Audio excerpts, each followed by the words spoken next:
Bom dia! Começando mais um Despertando com o Dharma, hoje dia 25 de março, finaleira de março já. Ah, que loucura! Tropicália com o seu Jorge. Bom dia, Aparecida. Tudo certo? Como é que foi o final de semana? Muita prática? Bom dia, Eliana. Bom dia, Natalina. Ângela, como vai? Carla, tudo bem? Como vão, meninas? Ana Karenina. Tudo certo, Ana? Tá conseguindo acompanhar, Ana, o curso? Ana Paula também, tá conseguindo acompanhar? Não vejo vocês online nas sextas.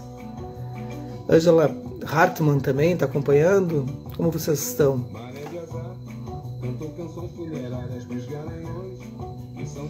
Estão conseguindo ver os... Bom dia, Isis. A Ana Karenina diz que sim. Tá bacana, né? Tô curtindo fazer essa nova modalidade de encontros. Tropicália com Beck, seu Jorge. Estudando e praticando. É isso aí. Bom dia, Amanda. Então é isso, hoje é segunda-feira. A Ana Paula diz, sim, meu livro chegou e agora está melhor que a leitura. Ah, sem o livro não tem como, né? Que bom que chegou. Bom dia, Ana Tereza. Tu também está conseguindo acompanhar o curso do Yoga dos Sonhos, Ana Tereza? Está conseguindo fazer direitinho? O pessoal que eu não vejo online no encontro. Todo mundo acompanhando. O livro é incrível mesmo. E tu sabe que eu vou combinar com vocês ainda, eu quero fazer uns upgrade nele. Uns upgrade. A Ana diz que sim, que bom. Porque ele é condensado, né? Mesmo que ele tenha mudado um pouquinho na segunda edição dele, ainda não tá tudo ali. E aí eu quero fazer uns workshops com vocês, porque cada capítulo tem umas peculiaridades e que não tem nesse livro. Então ele faz um geral, né? Geral bem específico, na verdade, até. E eu quero aprofundar com vocês. Vamos fazer um workshop, quem tiver afim, né? Só para o pessoal que está fazendo Yoga dos Sonhos. E aí praticar isso. Praticar nesses workshops. Porque eu não consigo, eu não me contenho. Eu vejo ali que precisa, podia ter mais isso. E é tudo coisas que faz parte, sabe? Não estou inventando, é coisas do Bompo mesmo, né? Do Bon, e que não está ali. Ele nem menciona, assim. Porque senão seria muito grande esse livro. Seria um livro com 600 páginas. Então eu pensei isso. Eu acho que tem que ser assim, né? Eu topo, diz Ana Karenina. Excelente, diz Aparecida. E Ana Tereza diz, estou adorando o livro. É um espetáculo, que beleza. Vamos lá, gente. Karma. Traleg. O que é e que não é sua importância, editora Lúcida Letra.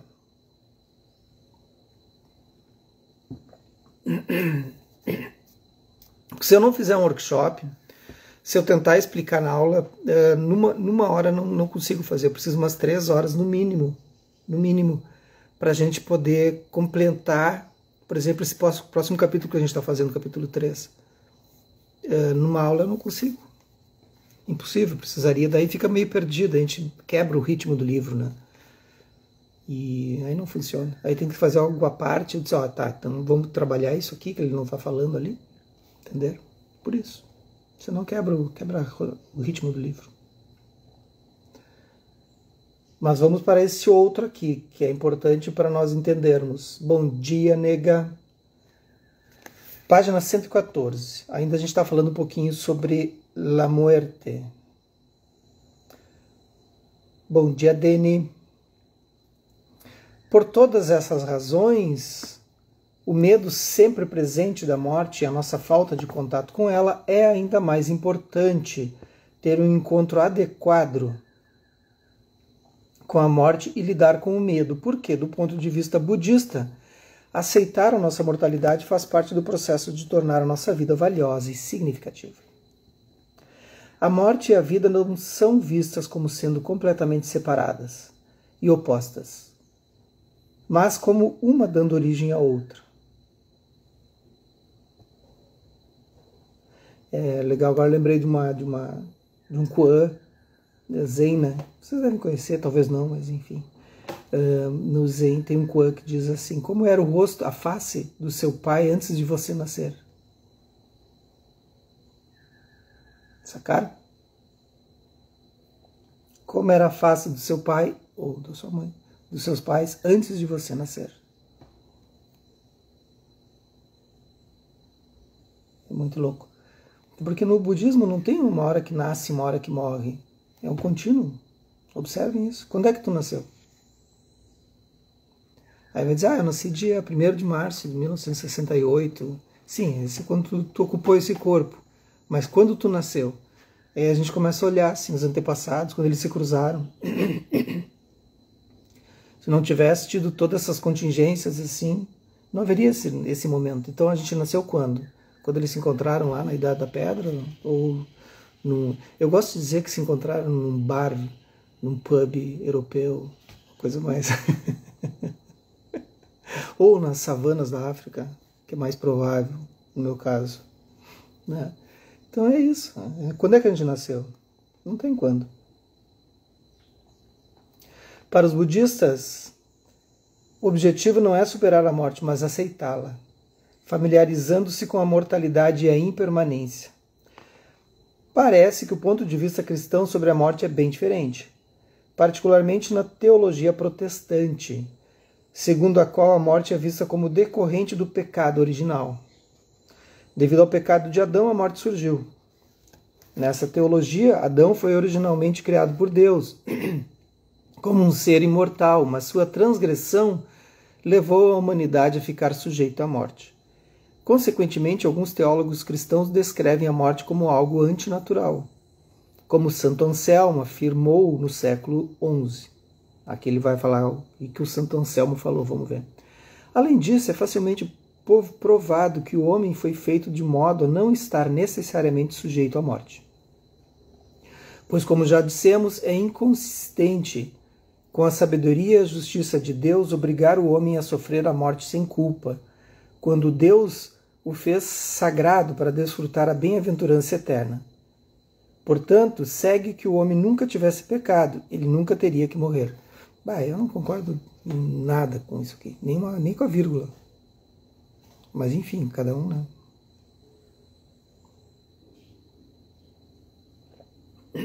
Cada um com seus pensamentos. Para mim não faz nenhum sentido. A partir disso, nessa visão, a morte e o pecado estão vinculados, e é devido ao nosso pecado que herdamos o nosso senso de mortalidade e a opressiva consciência de sua inevitável chegada. Então, o pecado vem de pecare, né? Em relação a um Deus, né? Não era assim até o pecado entrar em cena. Dessa forma, a imagem da ressurreição de Jesus, depois de sua crucificação e seu retorno à vida, quando ele domina a morte, tornou-se fonte de esperança para todos os cristãos.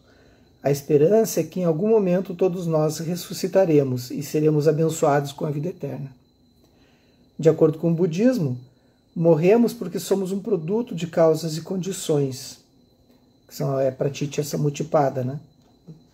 Tudo que é criado é impermanente, está sujeito à decadência e à morte. Bom dia, Luana. Os seres humanos não são exceção, pois este é um processo natural. A vida sem a morte é impossível e vice-versa. Portanto, a prática budista tem como objetivo supremo aceitar a morte e cultivar uma atitude que não rejeite a mortalidade como algo grosseiro e ameaçador que nos rouba a vida. Vou dar um recado aqui, aproveitar que está chegando mais gente. Essa semana, Yoga dos Sonhos acontecerá na quinta-feira, tá, gente? Porque sexta é feriado, a gente antecipou. Quem puder vir presencial e quem vai fazer online, mas fica gravado. Então, será na quinta, para a gente não perder a semana, né? Mesmo que seja feriado ali, a gente resolveu não fazer no feriado para não atrapalhar os encontros familiares e tal. Mas quinta tem 7h15 da manhã. Tá dado o recado? Quem não estava na aula quinta, semana passada na sexta. Feito? Nenhum budista pensa em viver para sempre. Segundo a visão budista, tudo é transitório, impermanente, e a morte e a vida, de qualquer forma, inseparavelmente ligadas uma à outra. Mesmo enquanto vivemos, já que o processo de envelhecimento é visto como parte do processo de morrer. Bom dia, prosperidade infinita. Do ponto de vista budista, não procuramos um encontro direto com a morte em nossas contemplações. Fundamentalmente, olhamos para tudo como sendo transitório, impermanente e trabalhamos a partir daí. Começando com observações de natureza bem pessoal e vamos, pouco a pouco, voltando essas observações para aspectos mais íntimos de nossas vidas.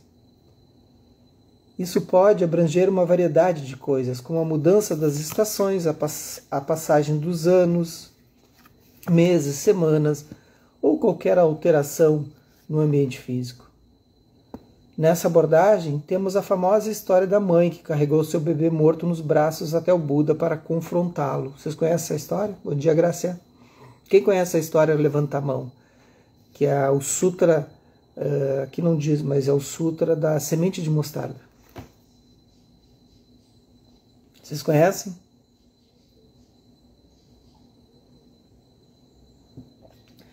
Inclusive no filme do Mestre Dogen, que é muito legal, a história do Mestre Dogen, fundador do Zen, da escola Soto Zen, não do Zen, da escola Soto Zen, tem uma passagem que fala sobre isso, assim, que tem essa história da mãe. É muito bonito. É um filme muito bonito. Tem no YouTube, vocês encontram a história do Mestre Dogen. Dogen se escreve D-O-G-E-N, Dogen, tá? A Luana diz que lembra, a Ana Paula também, a Eliana. Bom dia, Conceição. Então ela diz assim, ó.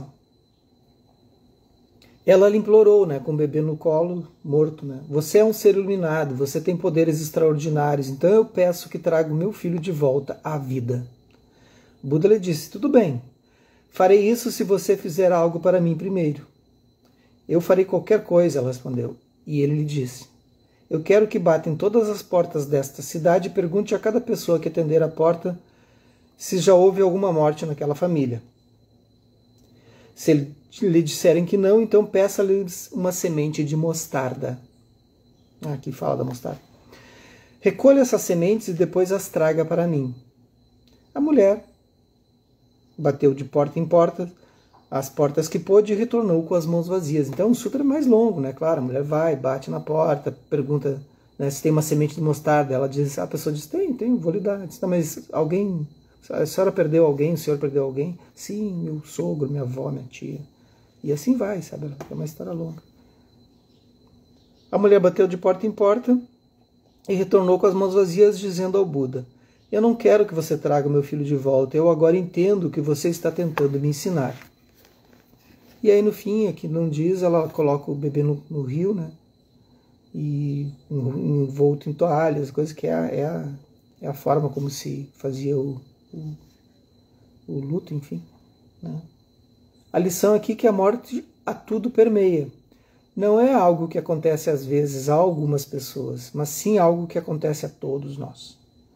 Saber disso pode diminuir a dor do medo da morte. É análogo às pessoas que compartilham algum tipo de problema psicológico ou pessoal. Em algum momento, todos começam a se abrir e a conversar com as outras pessoas que enfrentam problemas semelhantes, percebendo essencialmente que estão vivenciando a mesma coisa. Então o Buda ensina compaixão nesse momento desse sutra da mostarda, né? É o que ele está querendo ensinar, impermanência, compaixão. Dessa forma o problema fica menos intenso. O argumento do Buda para a mãe enlutada de que todos morrem é repleto de compaixão, porque ao pensar meu filho morreu, eu quero ele de volta, estreitamos o nosso foco, gerando um enorme problema pessoal. É melhor pensar em todas as mães que perderam seus filhos e experimentaram o mesmo sofrimento, pois assim nossa visão se torna mais universal. O problema deixa de ser pessoal e se transforma em algo muito mais amplo. Isso se chama humanidade compartilhada, né? Na prática assim, budista. Tu observa o sofrimento do outro e percebe que todo mundo está sofrendo. Né? Quando a gente dá conta disso, as coisas começam a mudar. Em termos de karma, é uma questão interessante. Do ponto de vista budista, é perguntar se a nossa morte está de alguma forma pré-determinada. Bom dia, Gabi. De certa forma, é possível afirmar que há um momento pré-ordenado para morrer, determinado por nosso karma. Quando chega o momento, morremos. Isso seria resultado do karma, ou seja, a morte é uma extinção do karma. O karma se extinguiu, morreu. Por outro lado, a nossa morte também depende de muitas causas e condições, por isso não está pré-definida. Por que não está pré-definida? Porque o karma a gente pode ir mudando, né? Portanto, é pré-determinada em um sentido e não em outro. Então, ela é pré-determinada porque ela é pré-determinada pelo karma, mas ela não é pré-determinada também porque o karma pode mudar. Vai alterando, mas de qualquer forma tu morre. Sabendo disso, espera-se que os budistas, se estiverem doentes, busquem atendimento médico e remédios, se necessário.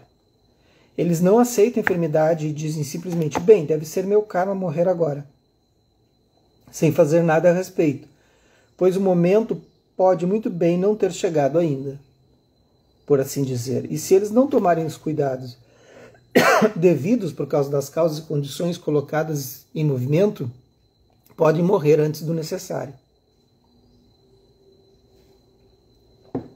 Então vejam, né? Tem que ter esse cuidado. Mesmo assim, às vezes, não importa o que venham a fazer para continuar vivos, será impossível conseguir.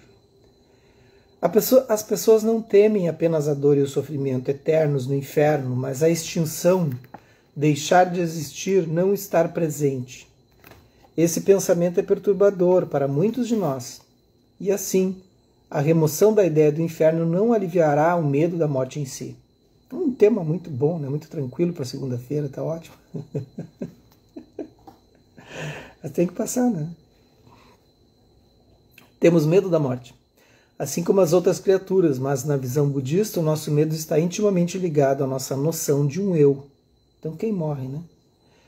A meditação ou contemplação sobre a morte pode ser muito desafiadora no início, mas melhoramos muito se praticarmos precisamente, porque o medo da morte está sempre presente, subjacente a tudo. O sentimento fundamental de ansiedade está sempre lá, por isso é melhor encará-lo e lidar com ele do que evitar essa consideração, pois a ansiedade continuará a influenciar a nossa vida, muitas vezes de forma negativa, se for ignorada. Devemos lembrar também que esse tipo de prática é realizada no contexto de outras práticas budistas, todas destinadas a incorporar e processar a gama de negatividades na mente. Às vezes, se pensa que os tibetanos têm uma abordagem diferente sobre a morte, tendo crescido aprendendo essa visão. Mas o próprio fato de haver instruções espirituais específicas, especialmente desenhadas para esse tema, indica que os tibetanos não são diferentes. Então a gente não teve nenhuma preparação, né? Não prepara. A morte é uma coisa ligada ao pecado, uma coisa assim, e aí vai indo, né? É dor, é sofrimento. Nós no Ocidente não fomos preparados, infelizmente. Eles têm medo, como nós no Ocidente, não apenas por si mesmos, mas também por deixar seus filhos e entes queridos para trás. Os tibetanos não desejam envelhecer nem morrer. O medo da morte é onipresente, independente da cultura. Todo mundo o experimenta, mas uma diferença importante na tradição budista é a ênfase de trabalhar esse medo. Então está aí a diferença. Portanto, os tibetanos, se quiserem, têm acesso a tradições e práticas dessa natureza. Os monges, por exemplo, vão até campos mortuários ou locais de cremação para praticar e contemplar a impermanência, o que pode parecer um pouco exagerado para nós. Eu lembro que o monge Dengaku, que me passou fez o Jukai, né, me passou os preceitos, ele sempre dizia, e diz até hoje, eu acho, é uma frase comum dele, quando ele deita, né, ele sempre diz, eu já posso morrer. Né? Bom dia, Márcia. E aí quando ele acorda sempre dizendo a mesma frase, assim, nossa, eu ainda estou vivo, né? Com um tipo de surpresa, assim, né? Eu estou vivo, então o que eu posso fazer desse dia? Aí ele vai lá e faz o dia dele o melhor possível, assim, faz de tudo.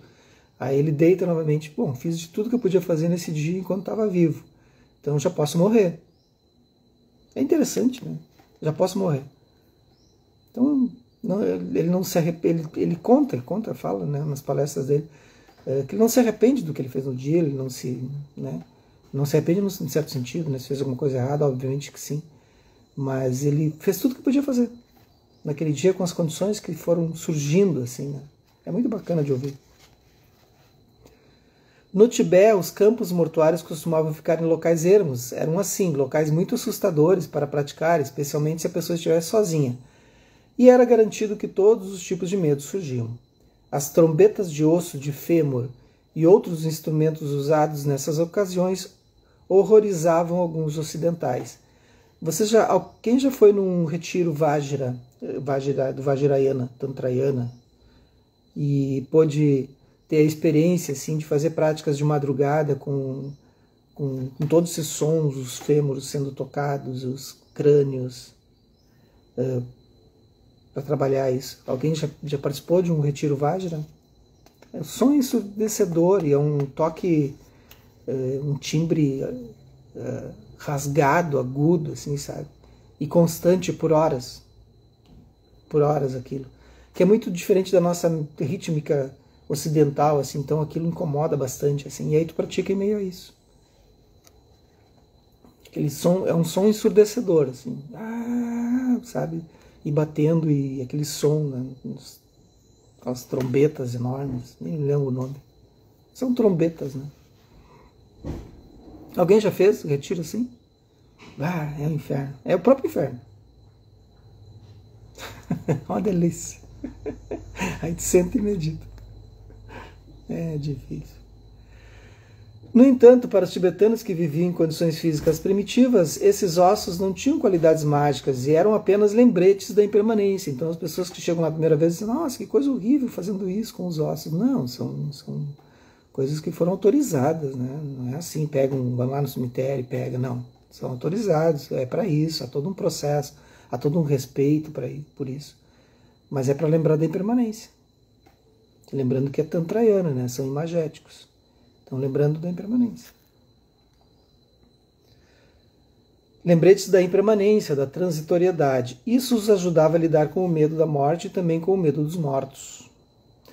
Há tradições budistas como o Zen que não têm rituais tão elaborados como encontrados no budismo tibetano.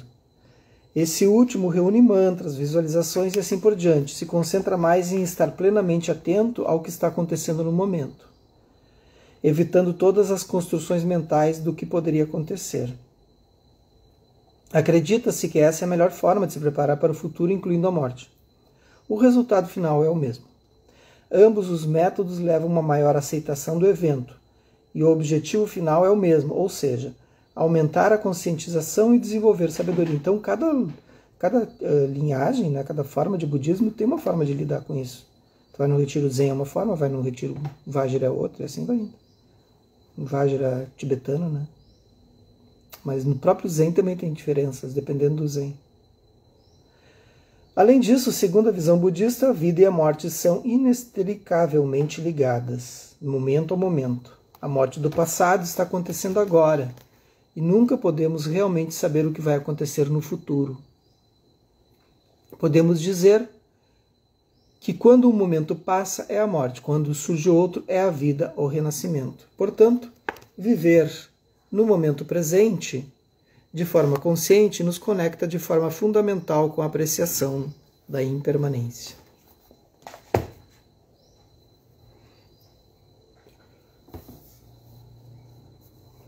Tudo certo daí?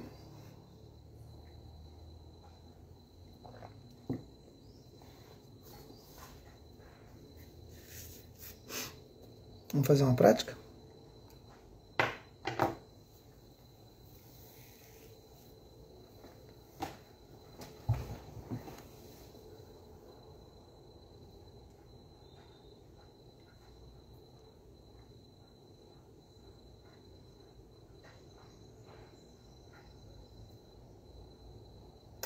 Deixe o corpo acomodar, Se acomodar nessa postura escolhida para hoje, segunda-feira, sem pressa. Larguem o que estiverem fazendo agora, se deem esses poucos minutos para si.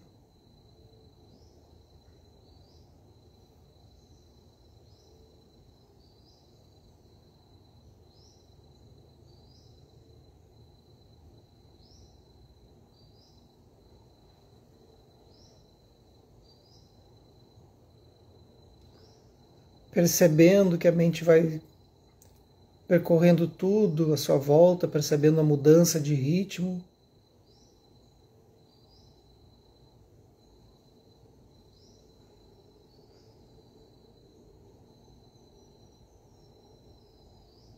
Ouvindo tudo à sua volta, percebendo as sensações do corpo.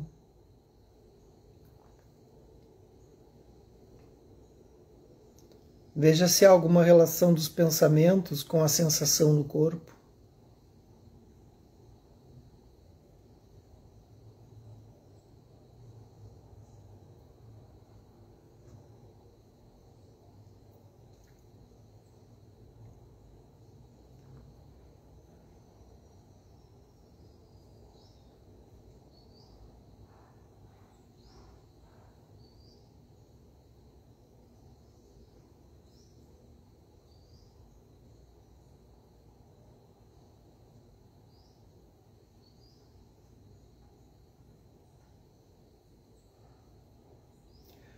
Veja se é possível observar aonde está a sua respiração agora.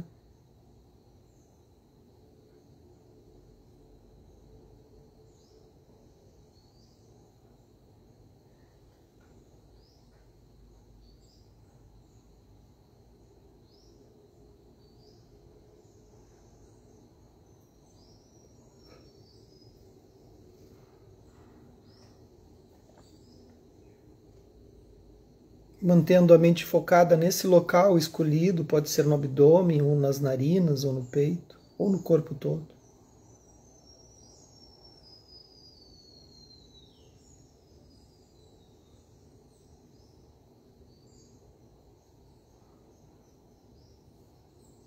Vendo se é possível manter por alguns segundos a atenção nesse local onde a respiração acontece.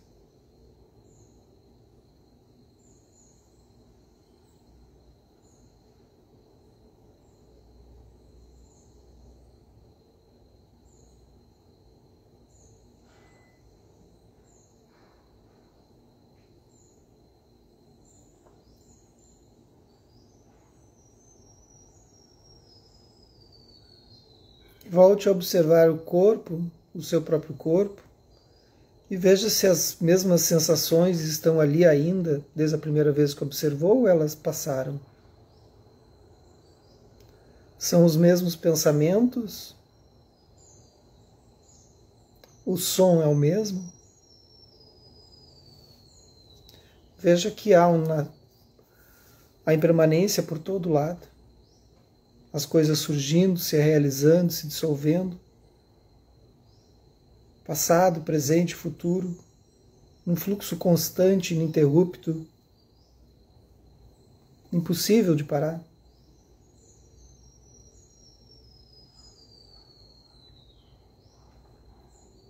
Constante transformação.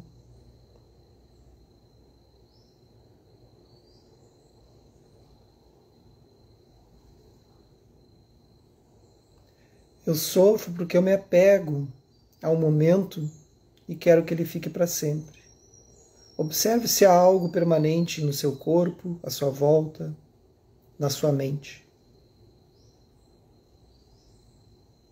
Tudo é transformação. Que os méritos desse nosso encontro, dessa nossa prática, se expandam e toquem a todos, todas, e que nós possamos nos tornar um caminho iluminado. Um bom dia, uma boa segunda, uma boa semana e até amanhã, terça-feira.